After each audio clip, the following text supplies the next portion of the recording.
How you doing, YouTube? Matt Mess Beer Reviews back with yet another review.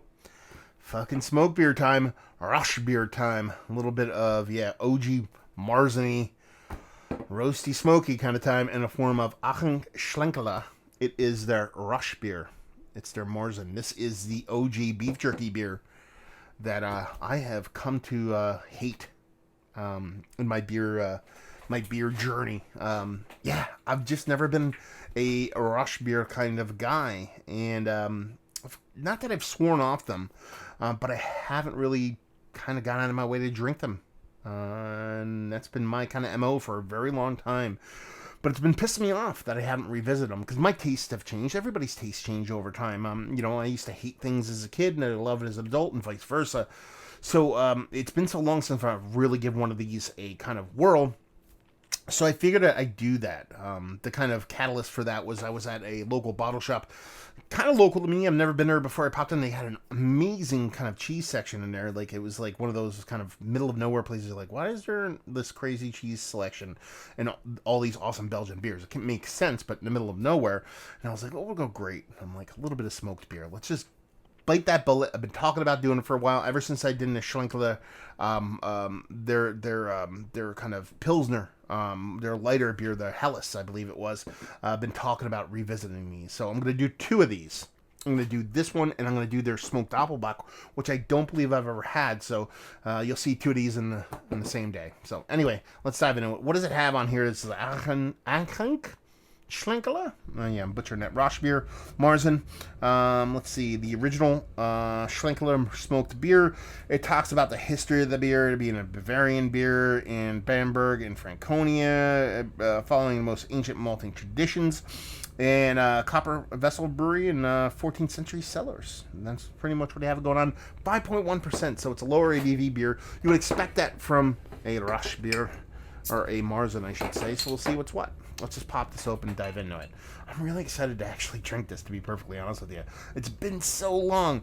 There was a, when I lived in Easton, Pennsylvania, there was a pub there called Porter's. It still exists, actually.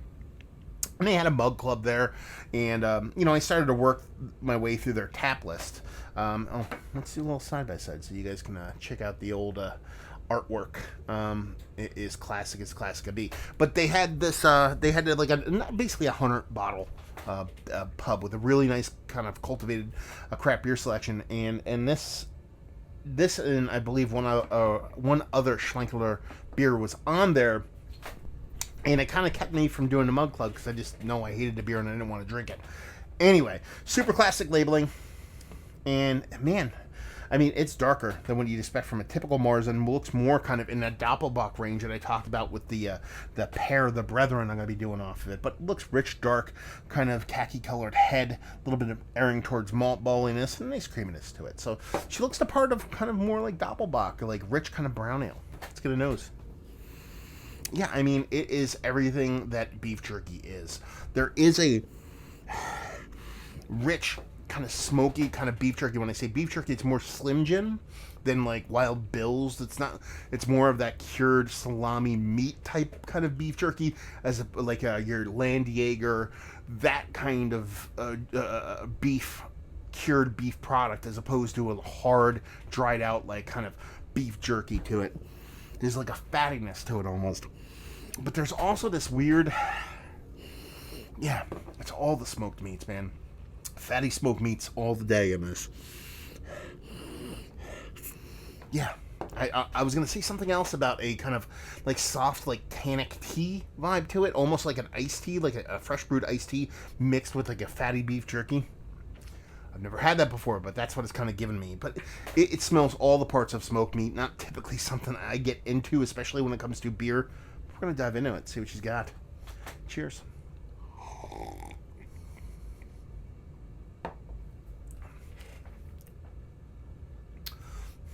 Yeah, that's delicious. That's delicious. The smoke is big on it, especially for its ABV. You're talking about low fives. So the way that smoke comes off, it is so that fatty, rich, Land Jaeger-y kind of sausage salami, kind of smokiness, beefiness, kind of fattiness, almost like a lard is involved in the fat. That's the way it comes off. and it's much stronger than the beer itself.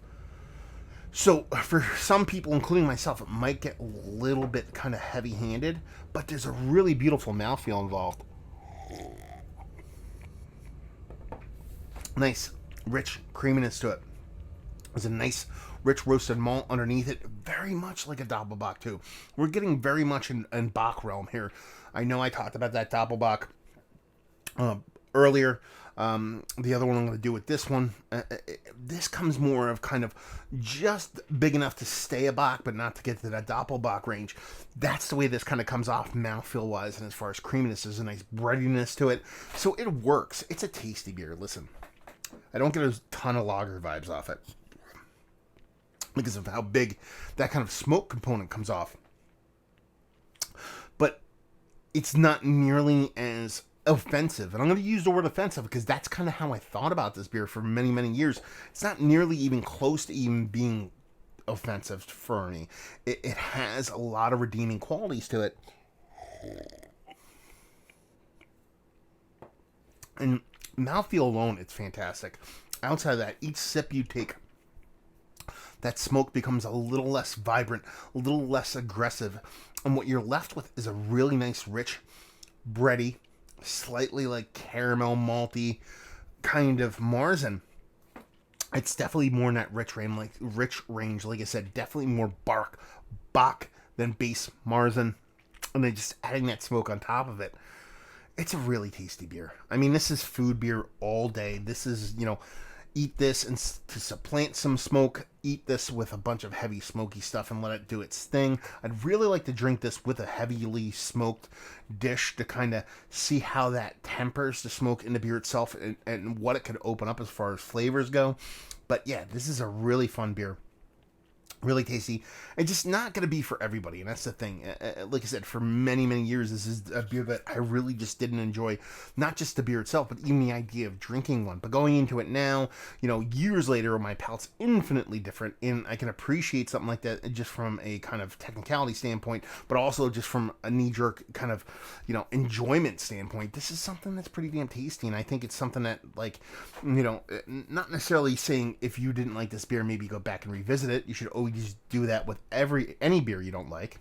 I mean, sans a beer that's made horribly. It was more a individual tasting, the reason why I didn't like this. But kind of the thing when I talked about the Orvalde, go back and revisit beers that in the past you didn't like, but people have generally really dug. And that's kind of where this one sits. So, yeah, super tasty. And honestly, I cannot wait to dive into the Doppelbock because for me, the richness, the fattiness, the smokiness of this beer is just a little bit bigger than where the beer is. So I'd like it to be stepped back just a hair in order to have a nice balance to it, to be a bit more drinkable for me, even though I do really enjoy the beer. Or I want the beer to be a little bit bigger, and that's where that Doppelbock kind of steps up.